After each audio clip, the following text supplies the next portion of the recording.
Imagine a world where the trade flowing across our oceans operates entirely outside the US dollar. Picture a massive, multi-billion-dollar development bank, created entirely by emerging economies, funding large infrastructure projects on its own terms. For decades, the rules of global finance were written by a select few. The G7, the IMF, and the World Bank dictated the terms of international trade, centering the global economy around Western interests. While the economies of nations like India and China surged over the last 20 years, their voting power within these institutions stayed the same. Their economic weight grew, but their influence over the rules did not. The name for this rising group wasn't even their own. In 2001, an economist at Goldman Sachs coined the acronym BRIC as a shorthand for investors looking at profitable emerging markets. The nations themselves eventually took ownership of the label. In 2009, their leaders met in Russia for their very first official summit to begin coordinating their own financial interests. They were brought together by a shared reality. Their growth had outpaced the old system, and they were ready to build their own seat at the table.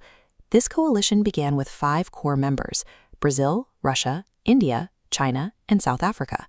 Collectively, these 5 nations represent roughly 45% of the world's population and a massive share of total global economic output. These countries control the physical building blocks of the modern economy, holding vast reserves of oil, minerals, and the world's most productive agricultural centers. The group is now entering a new phase of expansion, recently inviting regional powers like Egypt and the United Arab Emirates to join their ranks. The coalition has no formal treaty like NATO. Instead, it operates through consensus, using annual summits and specialized working groups to coordinate policy. By leveraging their combined population and resources, these nations are creating a financial weight that forces the rest of the world to take their alternative systems seriously. The new development bank is the coalition's primary financial tool, designed to compete directly with Western institutions like the World Bank.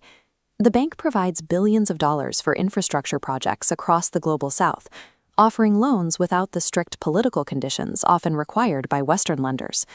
Member nations are also actively pursuing de-dollarization, moving to settle their trade deals using their own national currencies.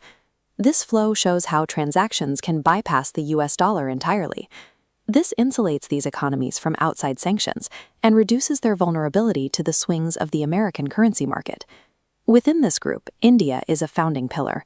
Its rapidly growing economy gives it a lead role in representing the interests of developing nations.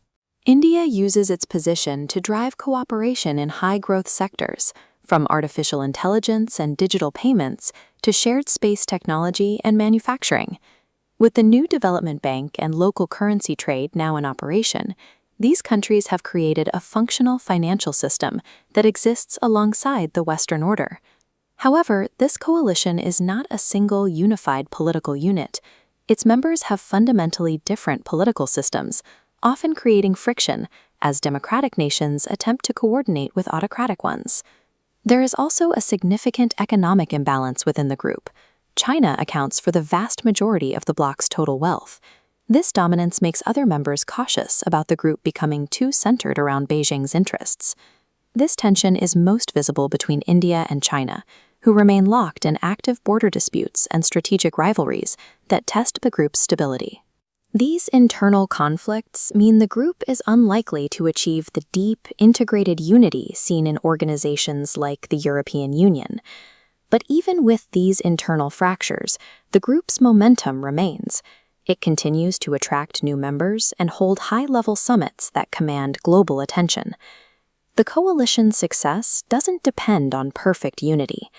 By simply creating these alternative financial tools, they have ensured that the Western-led system is no longer the only option for developing nations. The landscape of global finance has diversified, and the nations of the Global South have built their own seat at the table.